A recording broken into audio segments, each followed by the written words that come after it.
Ndabasuhuje cyane abakurikiye Ganza TV Show. Ni nk'ibisanzwe dutambutse ibiganiro kuri Ganza TV Show by'iyobokamana ndetse n'iby'imyidagaduro, twibanze cyane kuyobokamana. Hanyuma hano mu tureba turi kuri Dove, twagize umugisha wo kujya muri konseri ya God Iratwumva. Hanyuma duhuye n'abakozi b'Imana, reka dutangirane nabo batwibwira, tubwira uburyo uyu munsi wagenze cyangwa se uburyo bawubonye. Hanyuma reka dutangire kuri uyu mwene data atwibwire. Karibu. Nitwa Didasi Turirimbe. Nkora umwuga nk'uwawe w'itangazamakuru. Nanjye naje hano rero gushyigikira umuvandimwe God, ariko urabizi nawe ntiwagenjejwe na kamwe, nawe se dufatiraho. Yego. Nanjye nubwo naje gutarama, ariko naje no mu kazi birumvikana. Yego. Imana iguhumugishe kandi twakire namwe na data. Yego, murakoze cyane. Amazina yanjye nitwa Ange Iradukunda. Ndi umuririmbyi muri Kore Turanezerewe, iteranira hano kuri Dove Hotel cyangwa se muri Ntora. Murakoze cyane. Aha. Yego. Ange Iradukunda. Ange ni izina ryiza cyane. Murakoze. Hanyuma tugize umugisha nanone wo kuhurira hano. Hanyuma reka duhere kuri mwene data n'ubundi atubwira ati konseri yagenze gutya cyangwa se yabonye gutya, hanyuma tugeze kumenya uburyo byagenze byose. Ni urambaza mu buryo buri technique nk'umusesenguzi cyangwa nk'umuntu witabiye igitaramo? Uko bisa kose turaza kubinyuramo byose kugira ngo abadukurikiye bazamenye uburyo igitaramo cyagenze, kuko turahera kuri wowe ubwawe, hanyuma turaza kongera noneho dukoreshe ya tekinike y'ubusesenguzi nk'umunyamakuru. Yego. Ni igitaramo cyiza cyagenze neza, kuko icyo navuga cya mbere kuba ari igitaramo cya mbere, tukaba twumvishemo cyane cyane ndibanda ku ubutumwa bwahatambukiye, bwashishikariza abantu kwegera Imana, kwegerana n'Imana, kuba hafi yayo muri makeya. Ibyo ni ubutumwa rero abantu bakeneye cyane muri iyi minsi, bitewe n'ibintu biriho. Nk'amakorali yatuguye yaririmbye neza, God yaririmbye neza, umwigisha was good. Was good. Nakongereza kazamo utagashyizemo. Reka twumve Ange nawe uburyo yabibonye, wasanga yabibonye uburyo butandukanye n'ubwawe. Murakoze. Gusa icyo nabanza kuvuga byandenze. Byandenze, nimba munambona amarangamutima yamfashe neza, ariko uko nabibonye nageze ahangaha wahabere concert, nsanga ko asare yuzuye. Urumva ni ibintu byari bitangaje. Twatekerezaga umuntu n'ubwa mbere agiye guhuriza abantu benshi, ni first concert I think. Rero byadutangaje cyane, kandi indirimbo afite iri hanze. Of course byadutangaje cyane, huzuye abantu barahagarara, njye nabuze naho nicara. Protocole baranshakishiriza, ariko urumva byari bitangaje. Korali yatumiye yaririmbye neza, hari The Light Worship Team baririmbye neza cyane. Rero harya The Light ni isengera hehe? The Light Worship Team ukorera umurimo w'Imana muri Yeriko. Okay. Ikindi wenda nakongera ko byavuze, niba wabibonye we yagize emotion ashaka kurira, yanarize. Yego, ariko twebwe abaga batemba bajya mu hoye, ntabwo abona ko narize. Ndase ntubona ko itangiye kubyina. Nuvuga ngo ikindi kintu nashaka kongeraho, God nawe nyir'ubwite byamurenze. Niba mwabibonye byafashe byibura inota hagati y'3 n'5 kugira ngo God agaruke muri modu ashobore kuba yafata mikrofone akayikoresha akaririmba. Nawe byamurenze, yamarira twavugaga uwabibonaga yibonaga mu maso ko ayafite. Icya kabiri nabonye wenda sinago twe twagira mu byamuteje iyo emotion, ariko buriya gukora igitaramo aribwo bwa mbere ukabona abantu bangana kuriya, none ikiyongeye ukabona ababyeyi bawe bose baje kugushyigikira. Yego. Natangaye cyane. Buriya ikindi kintu tutari tuzi, buriya God ni umwana w'umupasiteri, umwana wo kwa Mushumba, ariko yaduhaye ubuhamya, yaduhaye ubuhamya butangaje, nanjye bwantangaje. Wabwumvise? Yavuze ati ni byiza kuvukira kwa pasiteri, ariko bikaba byiza kuvukira kwa pasiteri ugakizwa. Kuko kuvukira kwa pasiteri ntabwo bivuze gukizwa. Ntabwo ariyo tiki. Ntabwo bivuze agakiza. Ni ukuvuga ngo yaduhaye ubuhamya, avuga ati ndashimira Imana. Yashimye Imana muri makeya. Ndashimira Imana yuko yavukiye kwa pasiteri kandi noneho agahamya Imana akaba akijijwe kuko tubona hirya no hino abana ba pasiteri banywa itabi banywa ibiyoga ariko yashimye Imana muri makeya. So kongeye kubona indi korari nayo bita Simuruna yiziho iki Mr. Didas? Njye ntago nyizi cyane usibye ko irimo abantu nzi hari abantu nzi benshi barimo batwabanye Musanze barimo uriya mukobwa witwa Grace ukunda kuridinga indirimbo twabanye igihe twize ku kigo kimwe muri primaire turakurana. Urumva ko ntago nari nyizi cyane ku buryo nagira icyo nyivugaho ariko harimo kuba harimo bariya nzi kandi nkaba nzi ko ari abahanga bivuze ko ariko arashobora gutanga ibintu byiza. Uko bisa kose tutararenga aho ngaho bavuze kuri kariyeri y'umuhanzi ariko tubivuga mu buryo butari tekinike. Noneho ndagira ngo mbere yuko tuharenga utubwiye noneho mu buryo buri tekinike hanyuma turaza no kugera kwa Ange tumusabe ubundi busobanuro ku bikurikiyeho. Murakoze. Technically mu mitegurire y'igitaramo se cyangwa ku bandirimba turashaka kugira ngo tubwire ku uburyo noneho buri tekinike, uburyo wabonye iki gitaramo, uburyo wabonye Gadi, wenda uburyo bw'imitegurire nabwo turaza kubugeraho cyangwa se ubikomatanyirize hamwe. Ikigaragara cyo Gadi yateguye ibintu byiza. Donc Shedire ni igishushanyo mbonera cy'igitaramo cye cyari cyiza ndetse yari yagiteguye neza. Wenda birashoboka ko hari akantu kajemo gatuma kitagenda nk'uko yagiteguye ariko ukurikije performance yaduhaye uburyo yari afite commitment n'abamufashe muri backing n'abanyamuziki bamukoreye byo bitwereka ko yateguye ibintu byiza. Ahubwo wenda ikibazo kikaba gushyira mu bikorwa iby'igitaramo cyose muri rusange ariko we nkawe ku giti cye was good. Ikindi ku makorari amakorari yo yaririmbye neza nkuko nabikubwiye Simuruna sinari nyizi ntago nakabonye ahantu performinga bikorari ya performance neza ahubwo ngira ikibazo kubera iki tutayizi kuko ari n'amakuru ambwira ko ngo ifite n'indirimbo hanze nabyo nahise mbimenya. Urumva iyo korari iririmbye neza uhita ushaka kumenya yani nabibwiwe na Sasha rero Sasha wa mugenzi ariko yagiye ariko ngati nuko ari gahunda z'akazi nawe kuvana. Niyo wahise anyereka izo ndirimbo mpita nibaza kubera iki iyi korari tutayizi muri media. Icyo kibazo niba bazayeba iki kiganiro bazagishakira igisubizo. Ubone bareba ikiganiro bazatubwira impamvu batagaragara muri social media. Yes, the right nayo was good ariko hari ikintu nshaka aya ma worship team agiye yicara kure credit ku bahanzi kuko abahanzi nabo bayafasha kubona ibyo baririmba. Nk'indirimbo zose zaririmbwe na Delight numvise za Boss Conscious za True Promise biriya bivuze ngo abahanzi badahari aya ma worship team dushobora kutayabona afite imbaraga nk'izo afite.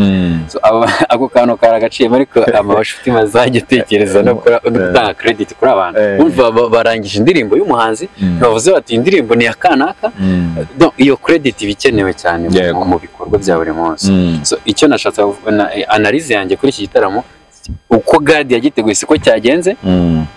Ku ruhande rumwe cyagenze neza kuko yabonye abantu benshi ariko mu buryo bw'imitegurire nawe urabizi ibitaramo tubibamo mu buryo bw'imitegurire cyari very poor cyane muri protocol cyari poor cyane muri gusetinga ama sound engineer badukoshonye cyane rwose badukoshonye ku buryo butavuga. Ubwo Gadi ababyumva nareba ikiganiro bivuze ngo ubutaha aba sound engineer ide ya mbere nasubira uyu munsi ntago muveba ntago ndi buze kuzana negative nkuko basanzwe abantu bazi ko ndi umunegativiste gusa nta negative ndashyira kuri Gadi kuko igituma ntashyira negative kuri Gadi nuko we ibyo yaje kuduha byari biteguye bifite isuku. Bivuze ngo abo yateguranye abo yashyize mu mirimo yo gutegura igitaramo nibo badukoshonye. Ubutaha rero azajye reba urumva cyari igitaramo cya mbere ariko nacyo gikwiye kujyamo ingufu nawe yagize uburangare. Ubutaha ajya reba abantu basanzwe bazi byo gutegura igitaramo ntavuge ngo uyu ni umushuti wanjye ngo adufashe ibi icyo kintu kizakosoke kuko sound nabonye hano nta handi nigeze nibona mu bitaramo byose nagiye iyo urebye wabonaga byaratewe n'iki ni management cyane bish oya ashobora kuba nta bije afite none akavuga ati reka nifashisha bari kumpa inkunga umuntu wagwaye inkunga ntago akora ibintu ntago ufite uburyo bwo kumubaza inshinga akavuga ati mba kuko ibaze nawe kuba igitaramo cyari butangire saa 8 kigatangira saa 9:42 nabyanditse hano muri telefone ndafite mu nkuru ndakora nicyo kintu gitangaza twumve nanje wasanga wenda afite ubundi buryo abibonye cyandukanye n'uburyo abibonyemo urakoze cyane abye dasi yavuze kuko nanjye rumva ari byo nko mu ruhande rwa protocole nk'uko yabivuze hakozemo inshuti abavandimwe wenda hari igihe byatuma ibintu bitagenda neza cyane ariko bagerageje njye navuga ko bagerageje ntabwo ibintu byapfisha no kwijana oya bagerageje pe bakoze uko aho bakoze bavuga ngo bakozeho bwabaga bagerageje kubera ko nakomeje ndivuga this is a first concert nawe azareba burya ntago waceka intege utarakoze urabanza ugakora ukareba ibyo wakoze nyuma ukareba ibyo wakoze ukavuga ati ibi bintu se utanze akosora ibihe wowe urabanza ukagerageza nyuma ukareba ibitarakosotse ukabikora ni nayo mpamvu njye ntago namuveba ikonseri sinayiveba ibyo bakoze byose yagerageje ubutaha bura azicara avuga ati aha byarapfuye aha byarakoretse bizagende neza kuko nta mwana uvuka ngo ahitaguruka rero njye uko nabibonye ibintu byabira hano byose byaba byiza cyangwa se ibi bindi twabonye nubwo njye ntabibonye cyane nkuko didase njye urumva iyo umwuka w'Imana kumanukiye kiratandukanye umwuka w'Imana kumanukiye ntago ubona ibintu yes uko bivuze neza ati n'icyatuzanye kiratandukanye we yaje gufashwa naje gufashwa ariko n'akazi niyo mpamvu rero igihe ko nabibonye bagerageje uko bisa kose ntabwo byagenze nabi harimo impamvu Didaso bivuze gusa ryagadiriza none ubu reka tubigire open Serya Gadi ni umuntu umenyereye ama event yego yitabiye ama event menshi yateguranye na korali ama event menshi aba muri Delight sibyo yego Delight nta gitaramo yategura oya ariko kurara abamo yo ndabizi ko ibitegura sure Simbrani yaririmba mu Kiyovu ikosa rero iyo bategura ibitaramo ntago areba oya ubwo twavuye muri cya gice cy'umwuka twagiye mu cy'ubusesenguzi iyo bategura ibitaramo ntago yiga kuko ntago igitaramo kiratangira saa 8 waza gukora check sound saa 8 ngo zigere ukiri muri check sound kuko amakuru nakuye hano yambwiye ko batangiye sound check saa 7:30 igitaramo kiba saa 8 iyo sound check uje kuzana ni ya birthday ni birthday uje gutegura iyo sound check nicyo ndi kukubwira ngo yagakwiye igitaramo cya mbere bro Shadida nzabikatinga itwagiye ntabwo ukatinga nubikatinga ntuzongere kunzana ukamenya imbere yawe sibyo nta kibazo ibi bintu ndi kuvuga ni ukugira ngo next Gadi najya gutegura bizamufashe amenye uko arategura none se sound check itangira icyo gihe none se ubwo ashobora no kuba atabizi yahageze agiye kuri stage atabimenye ko ariko byagenze bandi magambo icyo nshatse kuvuga next azagerageze gushaka abasanzwe baba muri ibyo bintu niba ari ikibazo cya finance abantu bakora ibintu ndabizi ni abantu bumvikana bamukopa oya bamufasha uko imbaraga ze zingana kandi ikindi ni umurimo w'Imana ari gukora ntabwo ari umurimo we agiye gukora nubwo bishobora kuzavamo inyungu wenda anytime we don't know ariko ni umurimo w'Imana agiye gukora kandi rero Imana ni inkene ku buryo irabura ibyimufasha ngo agere ku nsinzi ye icyo nashimye cya mbere ni uko yaduhaye ibintu byiza buriya yaduhaye ibintu bibi mba ndi kuvuga indi nkuru iyo ugira ngo stage ye ntabwo iteguye neza ngo yaje araturyamisha nje uri kumva izindi nkuru nakura bize kuvugisha ukuri bifasha umuntu wabwije ukuri kugira ngo amenye ibyo gukosora mu by'ukuri ku bantu bagiye bitabira ibitaramo igitaramo kiri very unplanned ariko kuri nyiracyo yaduhaye ibintu byiza. Nicyo navuze ngo asa n'uwakoze shedire nziza, yakidesigninze neza, anagitegura neza, no mu mutwe we cyari cyiza. Umuntu wabibonye wabyaneje yabibonye, ariko abamufashije bamwishimiye, donc babikoze uko atabiteguye.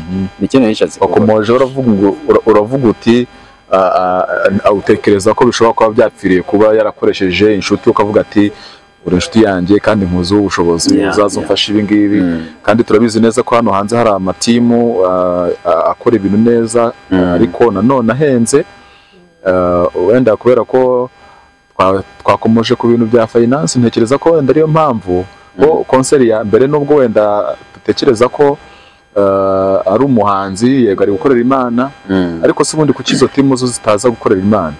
Ubwo se yarazegeye biziranye. Hari yuzi yamufasha for free. Erega ishobora kutamufasha for free. None se iki gitaramo Gadi ntiyaguza amazi abantu banyweye? Ko ntayanyweye se. Waruri. Wowe wayanyweye? Soza mfite icupa.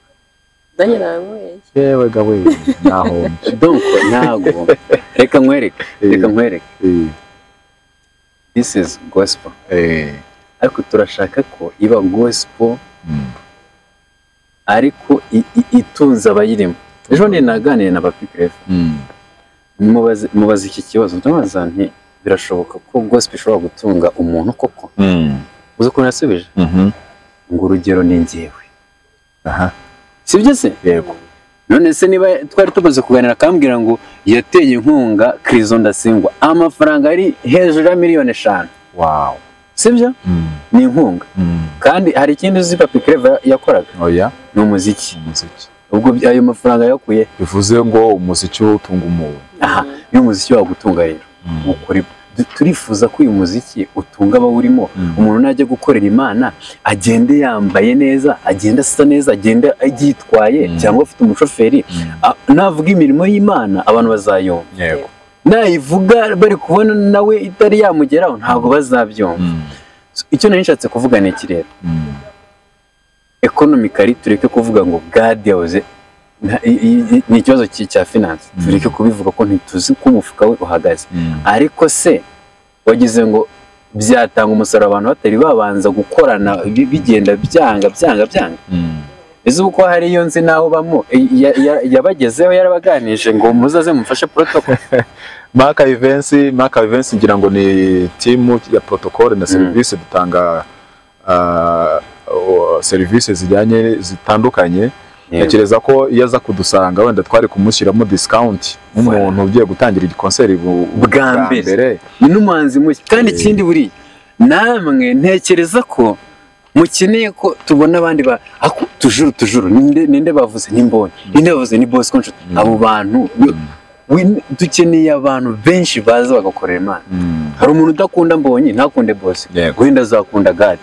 Nicyo nishatse kuvuga rero. Okay, asante sana. Hanyuma ntekereza ko kuri iyi sije dushobora kuvugaho ibintu birebire twabirangiza, ariko tutarasoza ntekereza ko hari ibintu byinshi twaboneye hano. Hari ijambo ry'Imana, hari nza kare nasanze intebe zuzuye, ngira ngo wambonye nza. Nasanze intebe zuzuye mbanza guhagarara, kubitewe n'iki bivuze ngo uko bisa kose konseri yari itabiriwe, ahubwo ikibazo cyabaye utu tuntu twa management. Ariko nanone tutirengagije ko hari ibyo twanyweye kandi bizima byiza twahanywereye, nubwo wenda hari ibyo turi kunenga, ubutaha azabikosora. Kandi Imana imuhe umugisha kuba yagize dutegura ibihe byiza twari tubikumbuye. Hanyuma reka dukomoze ku ijambo ry'Imana twumvise, twagaburiwe n'umukozi w'Imana mwiza Joseline Mukatete. Ni Mukatete, ni Murekatete? Ni Mukatete. Ese njye mbivanga. Reka tibariza Ange. Mukatete uramukunda wenda se simbizi, cyangwa se umukunda umukundira iki mu buzima busanzwe, n'icyo umwigiraho? Murakoze. Uramukunda? Ndamukunda cyane kuko njya namukurikira kuri social media, YouTube channel ye. kuko amagambo ye aranyubaka cyane. Njye ndi umukozi w'Imana, ndi umukristo, nkunda ijambo ry'Imana pe, kuko iyo ndyumvishe insubizamo imbaraga. Rero urumva Jojo ansubizamo imbaraga, njye urumva turi muri digital, urumva ni Jojo niko mwita, nta kibazo Josiane. Nkunda uburyo abwiriza avuga ibintu kandi koko bikagukora ku mutima. Rero aramfasha cyane, ndamukunda. Watangiye kumukunda ryari? Ni iki wabwira abanyarwanda badukurikiye cyatuma natwe tumukunda? Murakoze, natangiye kumukunda muri korali ye, korali yitwa Coronation. Urumva yantanye indirimbo muri Coronation, muri Gifore idusubije amaso inyuma.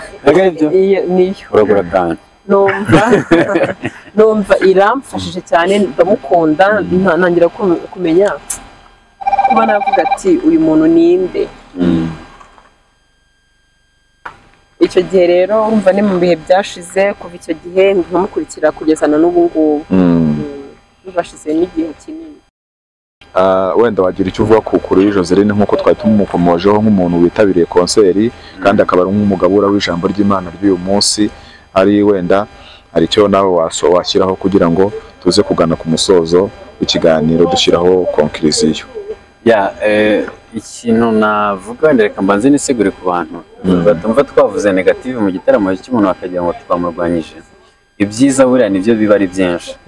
Ibyiza ari byinshi rero n'ibibi tugomba kubivuga kugira ngo ibyiza bitamira ibibi ubutaha bikazagaruka. Niyo mpamvu n'ibibi tuba twabigarutseho, ariko ntabwo ari byo biba bigambiriwe. Joseline nanjye ndumva natangiye kumukurikira kubera iriya ndirimbo, bivuze ngo ntabwo ndi kure ya Ange. Yongeye gukora n'indi yitwa Akira, ariko nyuma y'iriya yitwa Dusubiza Amaso Inyuma. Buriya se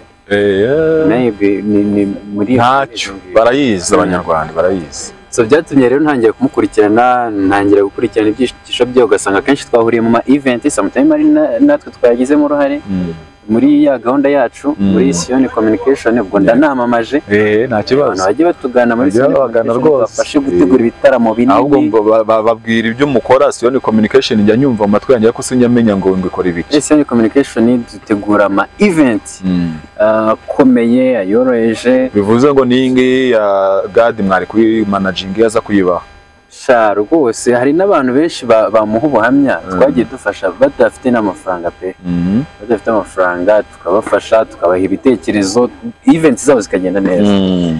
Dukora rero ibintu byinshi cyane, ama printing, ibintu byose uzi digital market, biri kuri digital market, ariko cyane cyane speciality yacu no gutegura ibitaramo bimwe. Nawe urabizi cyane cyane DKR urabizi ko DKR ni yanyu. Yego, n'ahatari hariya rero abantu bashobora kugira ngo nibyo dukora gusa, ariko no hanze ya Kigali tujyayo. So twari turi kuri Joseline harya. Joseline natangiye kumukurikira muri ubwo buryo, tugahura mu ma event, tugahura mu bitaramo by'amakorali, nagiyemo mu kazi n'ubundi bisanzwe, numva afite ijambo. Ariko njye nabanje kumupinga, mvugana ariko Joseline umuntu nk'uyu nguyu ukiri urubyiruko, umukobwa noneho akantu k'urubyiruko gukizwa buriya abantu bakatuziho kari gatoya. Baganuye Joseline, ariko gake gake nagiye mvuga ni uyu mukobwa afite imana. N'abandi bantu bagiye bakurikira ibyigisho bye cyane cyane kuri YouTube, afite kabisa, afite ijambo pe, Imana yaramuhamagaye.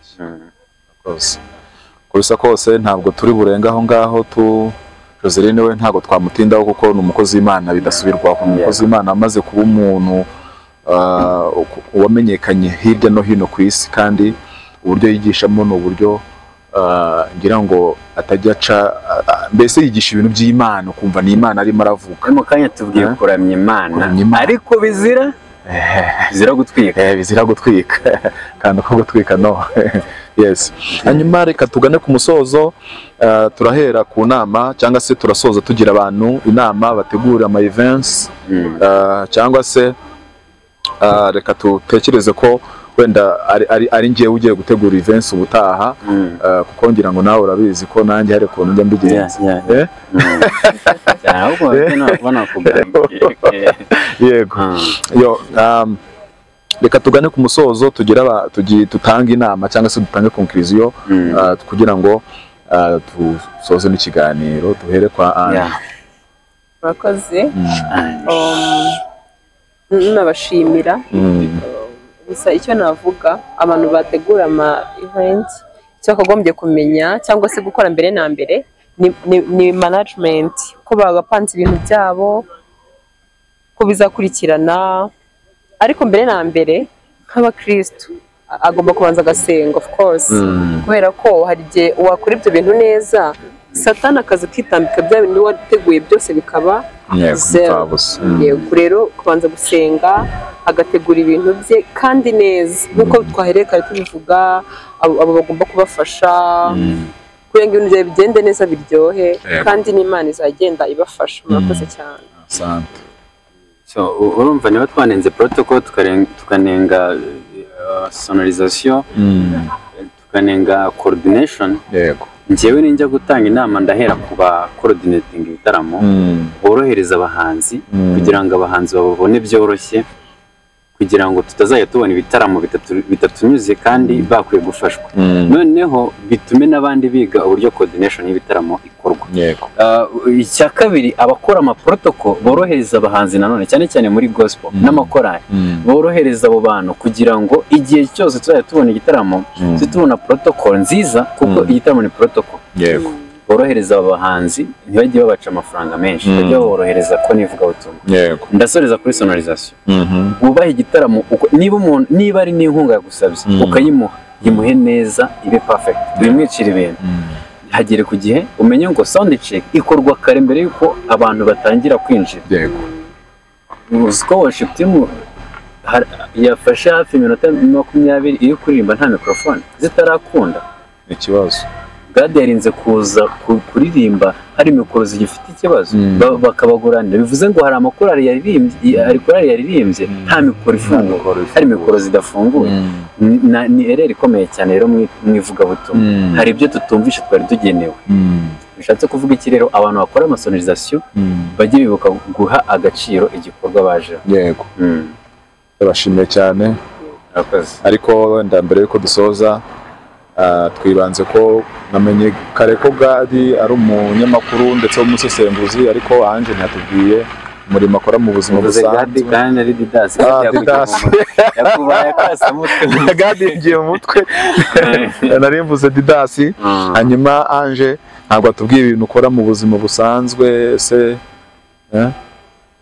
Murakoze mu buzima busanzwe bijyanye n'akazi cyangwa n'akazi ubuzima busanzwe nkora ibijyanye na business management urumva ko tugenda tutamenya ikintu ukora twari kuba duhombe bivuze ngo abantu bazakenera kuba managingira business bakugana hanyuma bazanceho ni umuhanga cyane bazanceho aha ni iruhande rwa do